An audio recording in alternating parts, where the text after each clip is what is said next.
नमस्ते दोस्तों, मेरा नाम डॉक्टर वैभव संजय भालेराव है। रिसेंटली मैंने मेरे इस चैनल की शुरुआत की है ताकि मेरा जो भी इकोनॉमी से रिलेटेड, फाइनेंस से रिलेटेड और स्टॉक मार्केट से रिलेटेड जो भी मेरा एक्सपीरियंस रहा है, मैं आप सब इन्वेस्टर के साथ शेयर कर सकूं।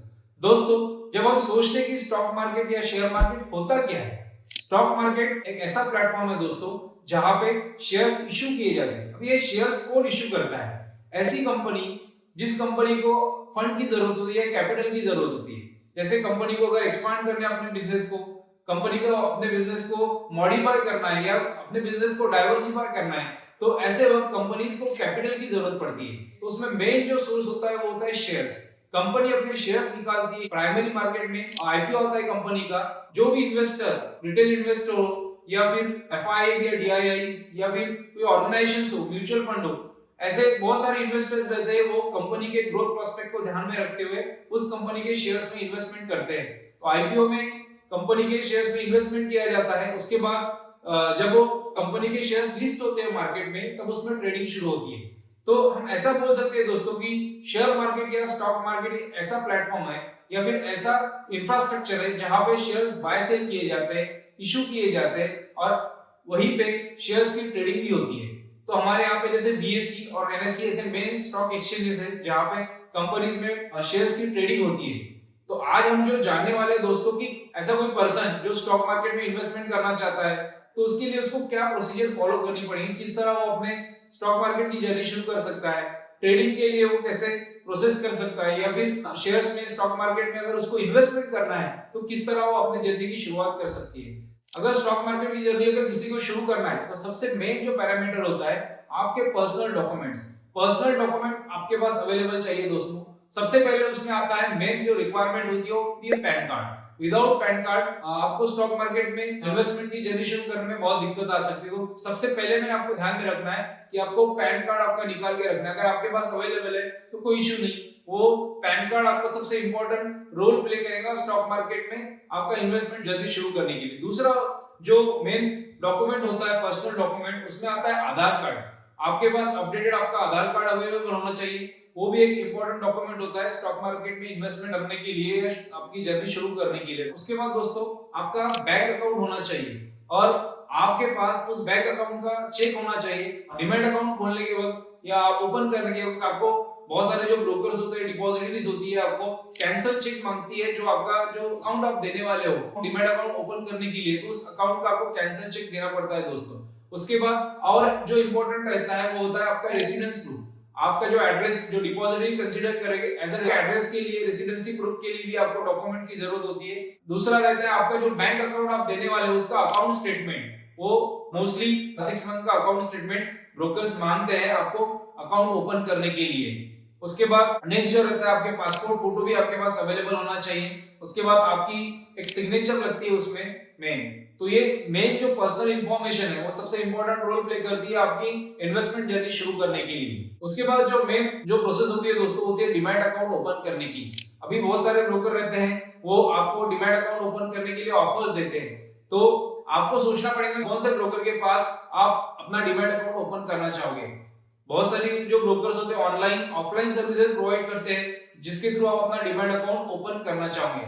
तो आपको देखना पड़ेगा कि डिमैट अकाउंट जो ओपन करने वाले हो उसके चार्जेस कितने हैं। उसके बाद आप जब ट्रेडिंग करोगे या इन्वेस्टमेंट करोगे तो जो भी चार्जेस लगने वाले हैं ब्रोकर्स के थ्रू, तो वो चार्जेस कंसीडर करके आपको अकाउंट ओपन करना चाहिए। अभी बहुत सारे डिस्काउंट ब्रोकर है, लाइक जीरोधा है, 5 पैसा है या फिर ग्रो है। ऐसे बहुत सारे ब्रोकर्स है जो आपको डिस्काउंटेड रेट में आपको ब्रोकरेज देते हैं। तो ऐसे वक्त आपका जो भी ट्रांजैक्शन कॉस्ट होता है या जो भी इन्वेस्टमेंट कॉस्ट होता है, ट्रेडिंग कॉस्ट होता है या डिलीवरी के लिए जो भी चार्जेस लगते हैं वो मिनिमाइज हो जाते हैं। तो आपको ध्यान में रखना पड़ेगा कि ऐसे ही डिपॉजिटरीज है, ऐसे जगह आपको ब्रोकर के पास अकाउंट खोलना चाहिए जहां पे आपके मिनिमम चार्जेस हो, आप अपना कॉस्ट बचा पाए। तो ऐसे जगह ही आप ट्राई कीजिए कि अपना अकाउंट ओपन करें।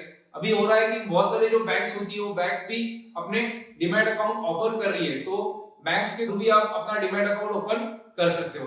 अभी तो डिजिटलाइजेशन की वजह से सबसे मेन बेनिफिट कंपनीज या जो ब्रोकर्स है या जो भी डिपॉजिटरीज है उनके आपके पास एप्स है, एप्लीकेशंस है। एप्लीकेशंस के थ्रू आप शेयर्स की बाइंग सेलिंग कर सकते हो। उनके एप्लीकेशंस है, आप ऐप डाउनलोड कीजिए, आप अपने मोबाइल पे, स्मार्टफोन पे आप वो आपका शेयर्स का ट्रांजैक्शन कर सकते हो, शेयर्स में ट्रेडिंग कर सकते हो, शेयर्स में इन्वेस्टमेंट कर सकते हो। तो अभी पहले के कंपैरिजन में काफी इजी हो गया दोस्तों। हमारे स्मार्टफोन में हम एप्लीकेशन डाउनलोड करके ये स्टॉक मार्केट की जर्नी हम शुरू कर सकते हैं। उसके बाद आपको ये भी ध्यान में रखना है दोस्तों कि आप जब डिमैट अकाउंट खोलते हो तो या ओपन करते हो तो उसके साथ साथ आपको ट्रेडिंग अकाउंट भी खोलना है, ओपन करना है, क्योंकि डिमैट अकाउंट और ट्रेडिंग अकाउंट दोनों साथ साथ ओपन होते हैं। तो जिसके थ्रू आपकी स्टॉक मार्केट की जर्नी शुरू हो सकती है। आप स्टॉक्स में ट्रेडिंग कर सकते हो, इन्वेस्टमेंट कर सकते हो। तो डिमैट अकाउंट के साथ साथ आपको ट्रेडिंग अकाउंट भी ओपन करना है ताकि आप प्रॉपर्ली अपनी स्टॉक मार्केट की इन्वेस्टमेंट कर सको।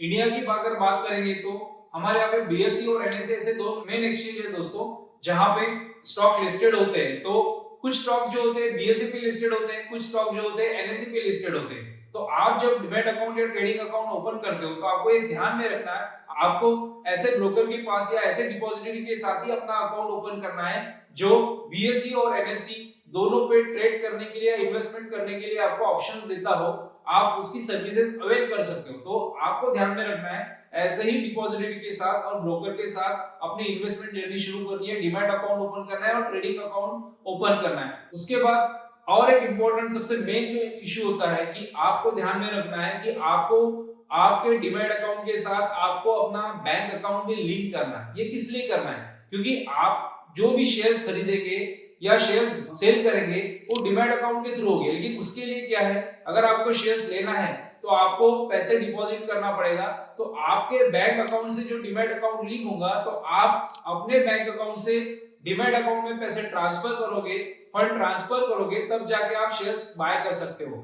और बाय करने के लिए आपको कुछ मार्जिन दे सकता है ब्रोकर, या शेयर्स आपके पास अगर प्लेज्ड है तो प्लेज शेयर के ऊपर भी आपको मार्जिन मिलती है। अगर आपके पास पुराने शेयर्स है तो आपको उनको प्लेज करके भी शेयर्स के लिए आप मार्जिन ले सकते हो। मेन आपको ये ध्यान में रखना है कि आपको बैंक अकाउंट लिंक करना है ताकि आप फंड आप ट्रांसफर कर सको शेयर्स लेने के लिए। सेम थिंग अगर आप शेयर सेल करते हो तो शेयर सेल करने के बाद क्या होगा, उसके जो पैसे रहेंगे वो डिमैट अकाउंट में आएंगे, ब्रोकर के अकाउंट में आएंगे। तो आप वो फंड जो रहेगा आपके ब्रोकर्स को रिक्वेस्ट करके आप वो फंड अपने बैंक अकाउंट में, जो लिंक बैंक अकाउंट है उसमें आप फंड ट्रांसफर कर सकते हो। तो आपको ये इंपॉर्टेंट चीज ध्यान में रखनी है कि आपको बैंक अकाउंट लिंक करना है जिसके थ्रू आप ट्रांजैक्शन करना चाहते हो, फंड ट्रांसफर या फंड इन्वेस्टमेंट करना चाहते हो, ताकि फंड आप ट्रांसफर कर सको और फंड वहां से बुला भी सको दोस्तों। अभी की अगर हम बात करेंगे तो बहुत सारे जो ब्रोकर होते हैं या डिपॉजिटरीज है वो 2-in-1 अकाउंट प्रोवाइड करते हैं, डिमैट अकाउंट और साथ में ट्रेडिंग अकाउंट भी मिलता है आपको। और उसके भी अलावा अगर कुछ ब्रोकर्स ऐसे भी है जो 3-in-1 अकाउंट आपको ऑफर करते हैं, जिससे डिमैट अकाउंट भी रहता है, उसमें ट्रेडिंग अकाउंट भी है और बैंक अकाउंट भी है। यानी आपको जो प्रोसेस रहेगी काफी इजी हो जाएगी। यानी शेयर्स आप जब बाय सेल करोगे तो डायरेक्टली आप अपने बैंक अकाउंट के थ्रू कैरी कर सकते हो प्रोसेस को, उसमें ही अकाउंट्स में वो शेयर्स डिपॉजिट रहेंगे, एज अ डिपॉजिटरी उसको कंसीडर किया जाएगा। तो ये भी एक अपडेट है आपके लिए। अगर ऐसे ब्रोकर के साथ आप जाना चाहोगे तो वैसे ब्रोकर को भी आप इन्वेस्टमेंट के पॉइंट ऑफ व्यू से चूज कर सकते हो। अभी इसके पहले हमने सब बेसिक चीजों के ऊपर फोकस किया दोस्तों।